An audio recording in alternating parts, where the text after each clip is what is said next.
ওম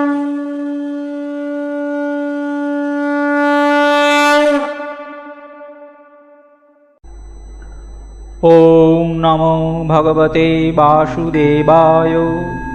স্বামী প্রজ্ঞাদাস কাঠিয়া বাবাজি রচিত গীতা চিরন্তন থেকে আজকে শুরু করতে চলেছি নবম অধ্যায়, রাজবিদ্যা রাজগুহ্যযোগ।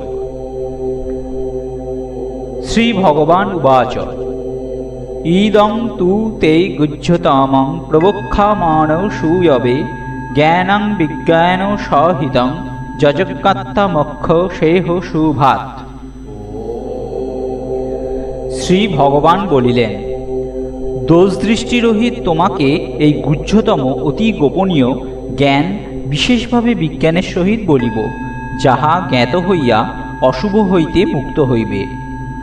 শ্রী গীতায় শ্রী ভগবান এমন সব তত্ত্ব প্রকাশ করিয়াছেন যাহা অতি গোপনীয় রহস্য। ইহা অর্জুনের কাছে প্রকাশ করিয়াছেন, কারণ অর্জুন অনুসূয়। শিষ্য যদি গুরুর দোষ দর্শন না করেন, তবেই বিদ্যা শ্রী গুরুর নিকট হইতে শিষ্যের অন্তরে প্রবিষ্ট হয়। গোমাতার নিকট তাহার বৎস উপস্থিত হইলেই গোমাতার স্তন হইতে দুগ্ধ খরিত হইতে থাকে। সেইরূপ বৎসরূপ একান্ত নির্ভর শিষ্য শ্রী গুরুর নিকট উপস্থিত হইলেই শ্রী গুরুর নিকট হইতে আশীর্বাদরূপী বিদ্যা শিষ্যের হৃদয়ে প্রবিষ্ট হয়।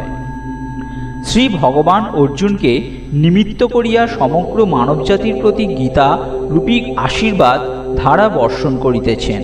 আমরা যেন ইহার যোগ্য হইতে পারি। ইহার যোগ্য হইতে হইলে আমাদের অনুসূয় বা দোষদৃষ্টি রহিত হইতে হইবে। তার্কিক মনোভাব পরিত্যাগ করিয়া নির্বিচারে শ্রী ভগবানের উপদেশ মানিয়া চলিতে হইবে। এইভাবে লাগিয়া থাকিতে পারিলে শ্রী ভগবান তাহার পরিচয় দিতেই থাকিবেন। যে সমস্ত মহাজন এই পথে অগ্রসর হইয়া গিয়াছেন, তাহাদের অনুভব ইহাই প্রমাণ। বিশেষভাবে শ্রী ভগবানকে জানা যায়, যাহার দ্বারা তাহার নাম বিজ্ঞান, পরীক্ষিত এবং শৃঙ্খলিত, এক্সপেরিমেন্টেড এবং সিস্টেমাইজড। জ্ঞানের নাম বিজ্ঞান। ভগবৎ বাক্য গীতা বাক্য পরীক্ষিত সত্য, যাহা একবার প্রমাণিত হইয়াছে তাহা চিরকালের জন্যই সত্য। গীতা বাক্য অনেক মহাজন নিজেদের জীবনে সত্য বলিয়া অনুভব করিয়াছেন। গীতার উপদেশ শৃঙ্খলিতও বটে। শ্রী ভগবান ক্রমপর্যায় অনুযায়ী অর্জুনের কাছে ইহা উপস্থাপিত করিয়াছেন। একটি অধ্যায় যে অপর অধ্যায়টিকে আহ্বান করিতেছে, একটি শ্লোকের মধ্যে পরবর্তী শ্লোকের বীজ যে রহিয়া যাইতেছে, সত্যের সোপান এইরূপী। ইহা মোক্ষাভিমুখী এক অবিরত প্রবাহ। রাজবিদ্যা রাজগুহ্যং পবিত্রমিদমুত্তমং প্রত্যক্ষাবগমং ধর্মং সুসুখং কর্তব্যময়ং। ইহা এই জ্ঞান বিদ্যার মধ্যে শ্রেষ্ঠ, গুহ্যতম, অত্যন্ত পবিত্র, প্রত্যাখ্যানুভূতির বিষয়, ধর্মে প্রবৃত্তিবর্ধক, সুখসাধ্য এবং অক্ষয় ফলপ্রদ। গীতা রাজবিদ্যা, সমস্ত বিদ্যার মধ্যে শ্রেষ্ঠ বিদ্যা। এই বিদ্যার দ্বারা শ্রী ভগবানের দর্শন হয়। শ্রী ভগবানের দর্শন হইলে সংসারের সমস্ত দুঃখ হইতে মুক্তি লাভ হয়। শ্রী ভগবানকে লাভ হইলে মানুষ তাহার চির আকাঙ্ক্ষিত আনন্দ, যাহা চিরস্থায়ী এবং নির্মল, তাহা লাভ করেন।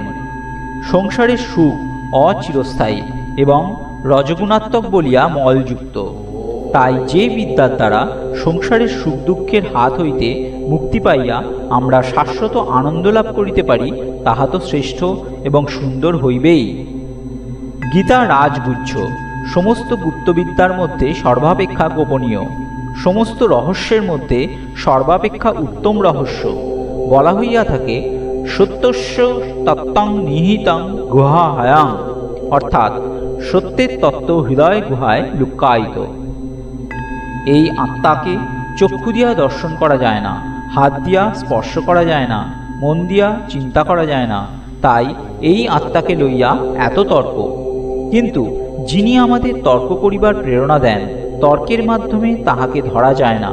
যিনি থাকাতে আমরা সব কিছু দেখি, চোখ দিয়ে তাহাকে দেখা যায় না। যিনি থাকাতে হৃৎপিণ্ড তাহার কাজ করিয়া চলে, অপারেশন টেবিলে দেহকে খণ্ড বিখণ্ড করিয়াও তাহাকে দেখা যায় না। ইহা হইতে আশ্চর্য বিষয় আর কি আছে, যে বিদ্যা আমাদের সেই গোপনীয় আত্মার কাছে লইয়া যায় এবং আত্মদর্শন করাইয়া দেয়, তাহা তো সর্বাপেক্ষা গুপ্ত রহস্য হইবেই। ইহা সর্বাপেক্ষা পবিত্র বিদ্যা, যাহা আমাদের হৃদয় স্নিগ্ধ করে, শান্ত করে, তাহাই পবিত্র। যাহা আমাদের হৃদয়কে অস্থির করে, চঞ্চল করে, অশান্ত করে, তাহাই অপবিত্র। আত্মাকে পাইবার মতো পথ শান্ত ও সুন্দর, এখানে কোনো চঞ্চলতা কোলাহল থাকিতে পারে না। এই জ্ঞানের লক্ষণ দিতে গিয়া শ্রী ভগবান গীতার অন্যত্র বলিয়াছেন, বিবিক্ত সেবিত্তম অরতি জনসংসদি। নির্জন বাস এবং একান্ত ভজন, শ্রী ভগবান পরম পবিত্র, তাহার ভজনও পরম পবিত্র। যাহারা তাহার ভজনা করেন তাহারা পবিত্র, শান্ত, সত্যগুণের বিগ্রহ স্বরূপ। তাহারা যে জায়গায় বাস করেন সেই জায়গায়ও পবিত্র হইয়া যায়।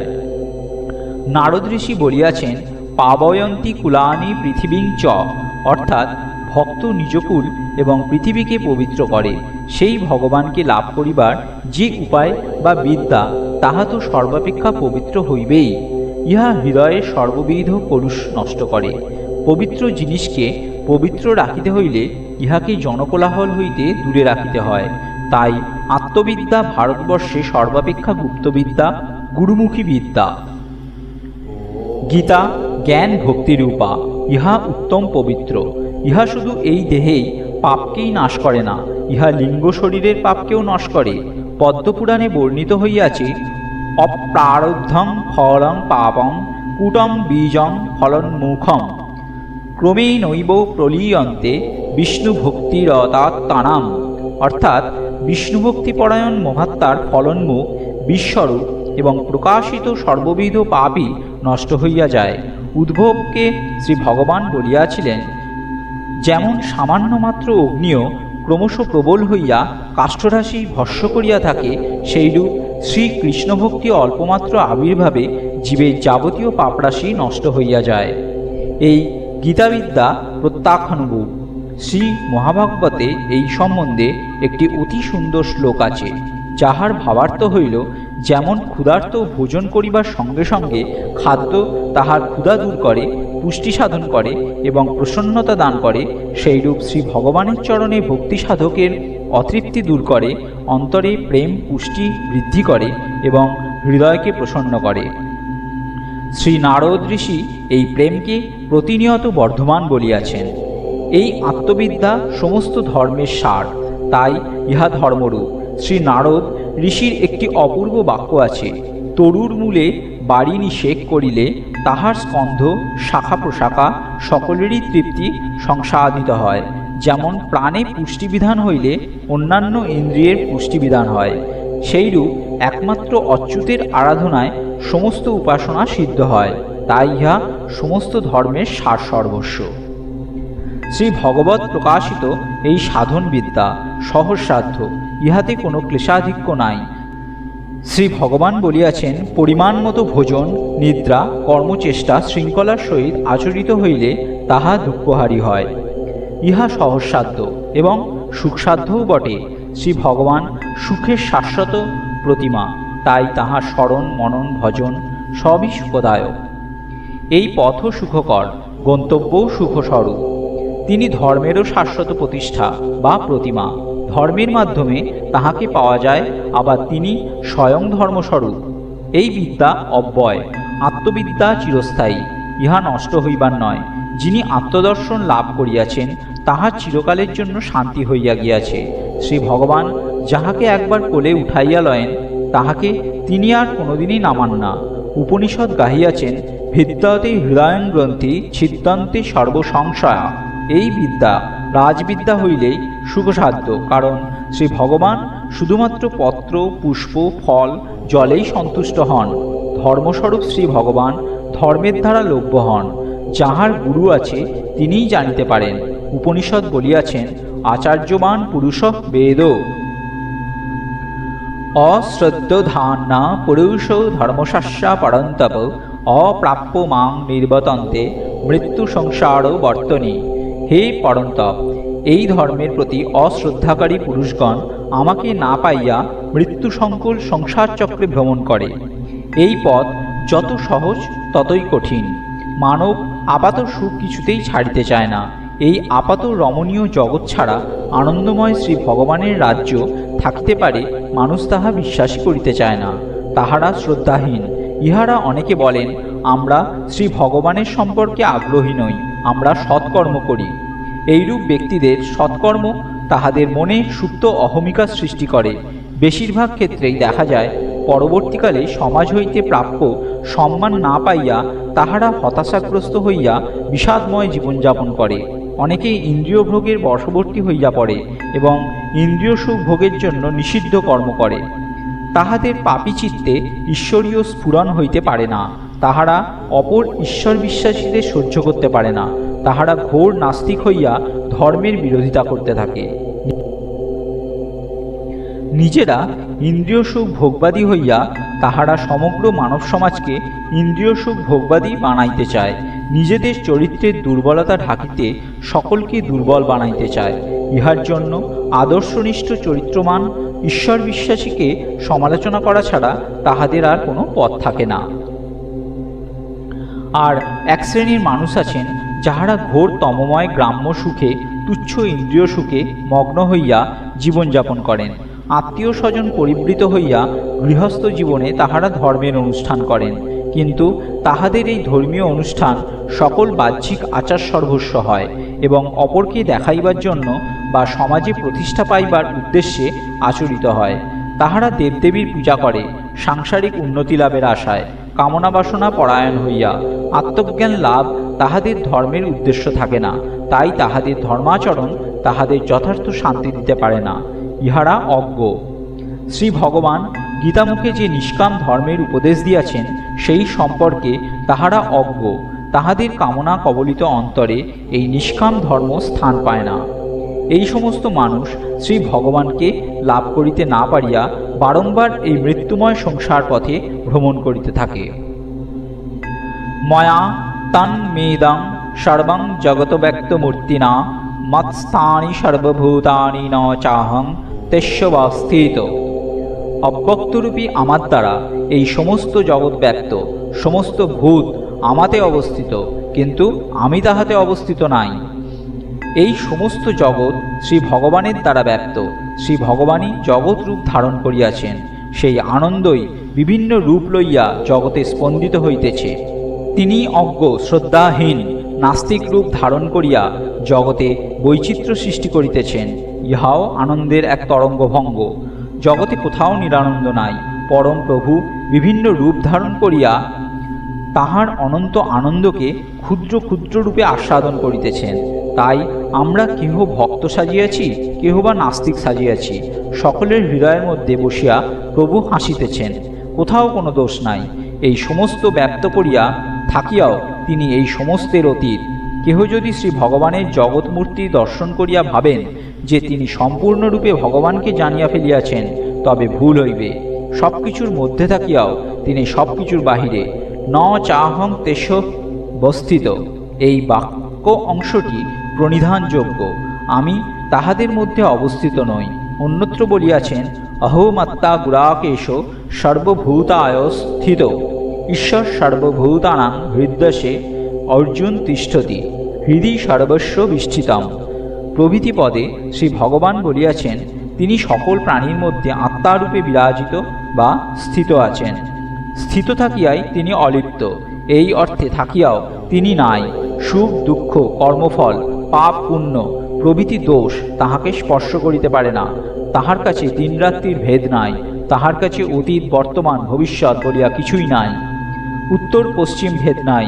তিনি এক নিস্তব্ধ আনন্দ সমুদ্র, যেখানে বুদ্বুদ আকারে জীব সৃষ্টি হইতেছে, লয় হইতেছে, বর্ষা বসন্ত খেলা করিতেছে, চোর পুলিশ লড়িতেছে, ছেলে মেয়ে বরকন্যা সাজিতেছে। এই সমস্ত বুদ্বুদ হইতে তিনি পরম স্বতন্ত্র। এই বুদ্বুদ কিন্তু মিথ্যা নহে, সত্য সমুদ্রের সবই সত্য। পরিবর্তন সত্য, অপরিবর্তন সত্য। পরিবর্তন প্রবাহের মধ্যে সেই নটরাজ নাচিতেছেন, ইহাই সত্য। সেই গোপালের নৃত্যের তালে তালে বংশীর ছন্দে ছন্দে আনন্দলহরী উঠিতেছে, ইহাও সত্য। শ্রী গোপাল কিন্তু ইহা হইতে পরম স্বতন্ত্র। ন চ মৎস্থানি ভূতানি পশ্য মে যোগমৈশ্বরম ভূত ভিন্ন চ ভূতস্থ মমাত্মা ভূত ভাবনা। ভূতগণ আমাতেও অবস্থিত নহে, আমার যোগৈশ্বর্য দেখো। আমার আত্মা ভূতগণের ধারক ও পালক, কিন্তু ভূতস্থ নহে। শ্রী গোপাল সম্পূর্ণ অনাসক্ত। নিজের সৃষ্টি হইতে নিজেকে স্বতন্ত্র রাখা, তাহাও আবার সৃষ্টিকর্তা যদি দয়াময় হন, ভক্তবৎসল হন, তাহা হইলে ইহা অসম্ভব বলিয়াই বোধ হয়। ইহা শ্রী ভগবানের অসাধারণ যোগৈশ্বর্য। তিনি তাহার সৃষ্টির বাঁধনে বাঁধা নন, তিনি মায়াধীন নন, তিনি মায়াধীশ। ইহা মানব বুদ্ধির অগোচর। তিনি ভূতদিগকে ভরণ বা ধারণ করেন, তাই তিনি ভূতভৃৎ। ভূত সমূহকে ভাবনা করেন বা পালন করেন, তাই ভূত ভাবন। এইরূপ হইলেও শ্যামসুন্দর পরম স্বতন্ত্র। ভূতসমূহের পাপ পুণ্যের দ্বারা লিপ্ত হন না। জীব নিজ শরীর এবং তাহার সৃষ্ট পুত্রপৌত্রাদি এবং নিজ কর্মের সহিত অহংকার যুক্ত হইয়া সংশ্লিষ্ট থাকে। শ্রী ভগবানের কিন্তু অহংকারত্ব না থাকায় জীবসমূহ ধারণ ও পালন করিয়াও সেইগুলিতে তিনি থাকেন না। শ্রী ভগবান এই কথাটি বলিতেছেন এই কারণে যে আমরাও যেন আমাদের কর্মে অহংকার যুক্ত হইয়া আসক্ত না হইয়া পড়ি। আমরা যেখানে আসক্ত হইয়া পড়িব, সেখানেই আমরা থামিয়া যাইব। স্ত্রী পুত্রাদির প্রতিও যদি আমরা মমতা বুদ্ধি করিয়া আসক্ত হইয়া পড়ি, তবে আমাদের আধ্যাত্মিক উন্নতির পথও স্তব্ধ হইয়া যাইবে। আমরা আত্মার দিকে অগ্রসর হইতে পারিব না। কোনো ব্যক্তি বা বস্তুর প্রতি আসক্তি জীবের সর্বনাশ ডাকিয়া আনে। আমরা প্রভুর অংশ, প্রভুর আত্মাই আমার আত্মা। প্রভু নিজের সৃষ্টির প্রতি অনাসক্তি ব্যক্ত করিয়া আমাদের অনাসক্ত হইতে বলিতেছেন। আজকে সাধ্যায় এই পর্যন্তই। ওম নমো ভগবতে বাসুদেবায়।